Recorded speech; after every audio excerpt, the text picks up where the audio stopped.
Assalamualaikum warahmatullahi wabarakatuh.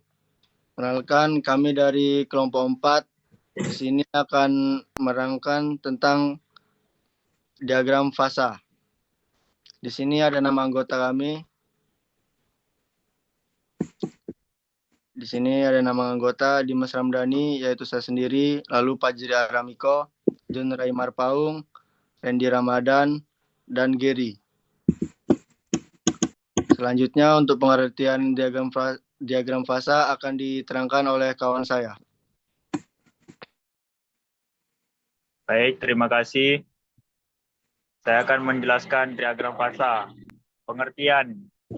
Diagram fasa adalah sebuah representasi grafis yang menunjukkan hubungan antara fasa-fasa yang berbeda dari suatu zat atau campuran zat dalam berbagai kondisi, tekanan, dan suhu. Representasi grafis diagram fasa adalah cara visual yang efektif untuk menunjukkan interaksi antara fasa-fasa yang berbeda dari suatu zat atau campuran dalam berbagai kondisi, tekanan, dan suhu. Fase. Menurut istilah merupakan mikrostrukturnya adalah suatu daerah region yang berbeda struktur atau komposisi dari daerah lain. Contoh, diagram fasa FEC, ion karbon, adalah diagram yang menunjukkan hubungan antara suhu, komposisi karbon, dan fasa-fasa yang berbentuk dalam paduan besi karbon. Diagram ini sangat penting dalam industri baja karena dapat digunakan untuk memahami fase-fase yang terbentuk dalam baja dan besi cor, serta untuk mengontrol sifat mekaniknya. Akan lanjutkan dengan teman saya. Sekarang kita masuk ke kapan diagram fasa digunakan. Yang pertama, analisis kesetimbangan fasa. Diagram fasa digunakan untuk menganalisis kondisi di mana beberapa fasa dapat berada dalam kesetimbangan. Ini penting dalam proses industri seperti peleburan dan pengecoran. Yang kedua, studi material. Dalam teknik material, diagram fasa membantu insinyur memahami struktur mikro dan sifat mekanik dari panduan logam berdasarkan suhu dan komposisi. Ini sangat berguna dalam pengembangan material baru dan pemrosesan material. Yang ketiga, pendidikan dan penelitian. Diagram fasa sering digunakan dalam pendidikan untuk mengajarkan konsep dasar termodinamika dan transisi fase.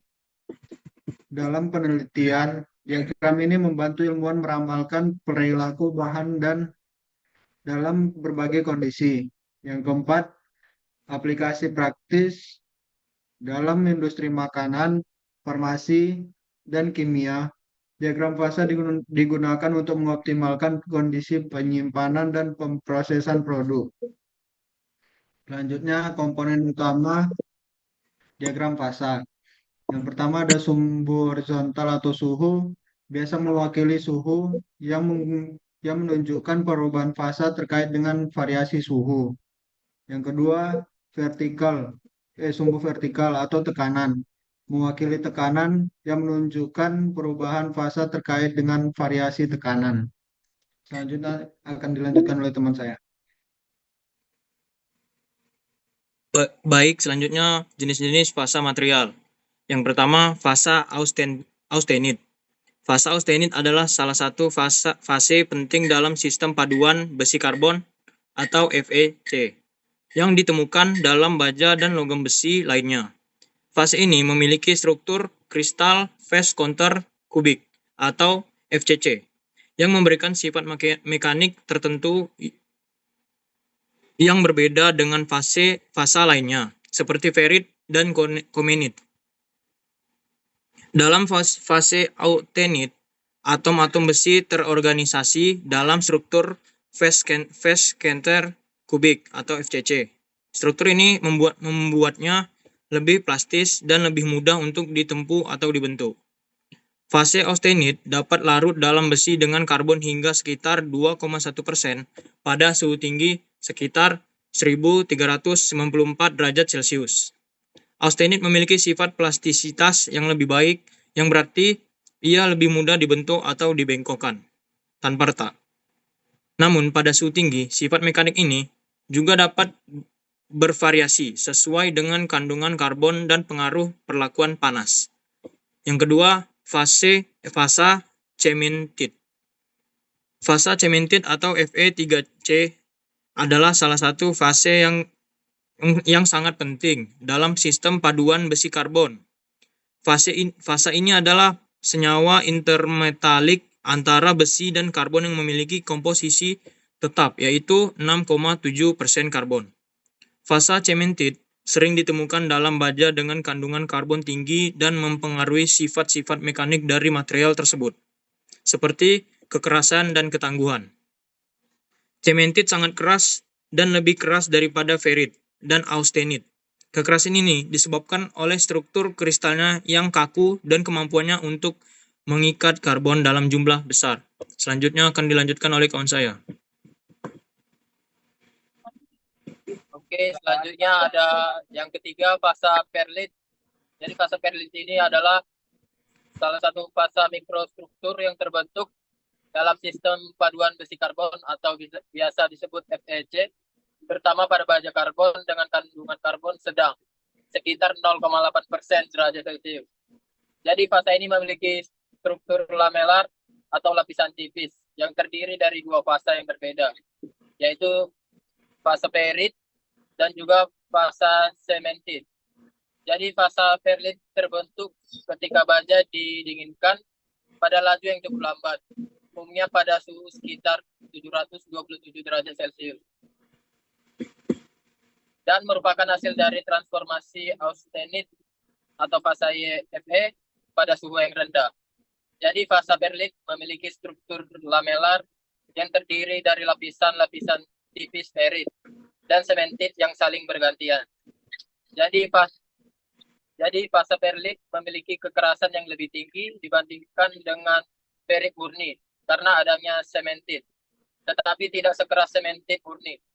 Perlit memiliki kekerasan sedang yang membuatnya cocok untuk aplikasi yang memerlukan keseimbangan antara kekuatan dan ketangguhan. Yang keempat ada fasa martensit. Fasa martensit adalah salah satu fasa yang terbentuk dalam paduan besi karbon, yaitu FEC, khususnya dalam baja yang telah mengalami proses quenching atau pendinginan cepat. Jadi fasa martensit ini memiliki struktur body center tetragonal atau BCT yang berbeda dari struktur kristal fasa austensit FCC yang memiliki susunan kubus berpusat muka. Jadi struktur BCT ini pada martensit disebabkan oleh distorsi dari isi kristal yang terjadi akibat adanya karbon terlarut dalam besi. Fasa martensit memiliki sifat yang sangat keras dan rapuh dan terbentuk ketika austensit atau fasa dengan struktur kristal berdingin sangat cepat melalui proses quenching, sehingga karbon yang terlarut dalam austenit ini tidak memiliki waktu untuk keluar dan membentuk fasa lain seperti perlit ataupun ferrit. Sekian, saya kembalikan kepada moderator. Baik, sekian yang bisa kelompok kami sampaikan. Lebih dan kurangnya kami mohon maaf. Dan sekian, terima kasih.